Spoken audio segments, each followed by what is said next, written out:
বন্ধুরা, ঝটপট কড়াইশুঁটির পুর বানিয়ে নেবার জন্য আমি চলে এসেছি, আর সেটা আপনাদের সাথে শেয়ার করছি। কড়াইশুঁটির কচুরি রেসিপিও আপনাদের সাথে শেয়ার করব।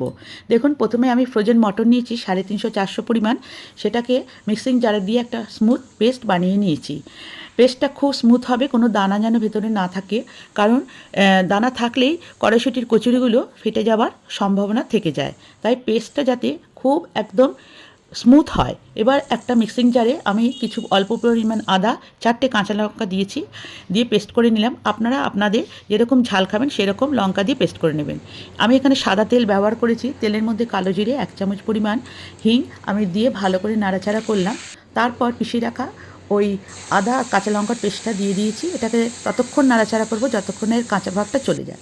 তারপরে এতে সমস্ত গুঁড়ো মশলার গুঁড়োগুলো, 1 চামচ হলুদ গুঁড়ো, 1 চামচ লঙ্কার গুঁড়ো, 1 চামচ ধনে গুঁড়ো, 1 চামচ জিরে গুঁড়ো সমস্ত দিয়ে ভালো করে এটাকে নাড়াচাড়া করে একদম কাঁচা ভাব যেন কিছু না থাকে সেই রকম 1 মিনিট মতো নাড়াচাড়া করে নিতে হবে। এবার যে স্মুথ পেস্টটা রেখেছি কড়াইশুঁটির, এইটা পুরোটা ওর মধ্যে আমি দেখুন ঢেলে দিয়েছি। ঢেলে ভালো করে খুব নাড়াচাড়া করতে হবে যতক্ষণ না এর পুরো জলটা, কড়াইশুঁটির জলটা যেটা আছে সেটা শুকিয়ে যায়। দেখুন, খুব ভালোভাবে আমি শুকিয়ে নেবার জন্য নাড়াচাড়া করছি। তার মধ্যে এর মধ্যে আমি অল্প পরিমাণ নুনও দিয়ে দিলাম, পরিমাণ মতো। আপনারা আপনাদের স্বাদ অনুযায়ী দেবেন। আর ভালো করে নুনটা দিয়ে সমস্ত মিশ্রণটাকে মিশিয়ে নিলাম। এরপর আমি 1 চামচ পরিমাণ ছাতু দিয়ে দিয়েছি। ছাতু দিলে এর ময়েস্ট ভাবটা চলে যায় তাড়াতাড়ি, আর এটা স্বাদেও অনেকটা ভালো লাগে। এবার তার মধ্যে ব্যালেন্সের জন্য আমি 2 চামচ পরিমাণ চিনিও দিয়ে দিলাম, কারণ কড়াইশুঁটি কচুরি একটু মিষ্টি মিষ্টি ভালো লাগে। কি বলেন বন্ধুরা? হ্যাঁ, তারপর এটাকে খুব ভালো করে নাড়াচাড়া করতে করতে অলমোস্ট আমার শুকিয়ে গেছে।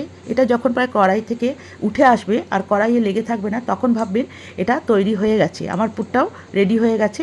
এবার পুরটা রেডি হয়ে যাওয়ার পর আমি একটা বাটিতে ঢেলে রাখলাম।